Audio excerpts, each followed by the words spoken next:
मी 12वी शिकलेलो, परंतु विश्वास नव्हता की सगळ्या प्रश्नाचं उत्तर देतोय.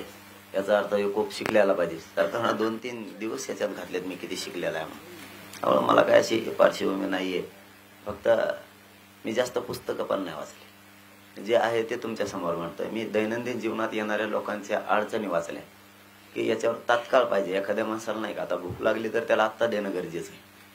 तात्काळ म्हणजे लगेच. एखाद्याचा अपघात झाला त्याला तात्काळ हॉस्पिटलला न्यायला पाहिजे. तात्काळ याचा अर्थ लगेच. तुम्ही 15 दिवसांनी नेलं ते मरून जाणार आहे. तसं तात्काळ आम्ही शोधलं की आता याच्यावरती उपचार करायचा असेल तर आरक्षणा विषयावर इतका प्रचंड मोठा लढा उभा राहायला पाहिजे. आणि ते लढा उभा करण्यासाठी आम्ही गोदापट्ट्यातून अगोदर सुरुवात केली. 123 गाव हे 11 तालुक्यातले आम्ही एकत्र केले आणि त्यांना सांगितलं 100% तुम्हाला बाहेर पडायला लागलं. एवढ्या वेळेस विश्वास ठेवा. समाजात एक असं नैराश्याचं वातावरण गेलं होतं की इतक्या ताकदीनं मराठा एकत्र आला हा काय घालू नाही ना, आता हे एकटं काय करणार. एक तर मी बारीक दिसतो त्याने माझ्यावर कोणी बारसा आठवायला.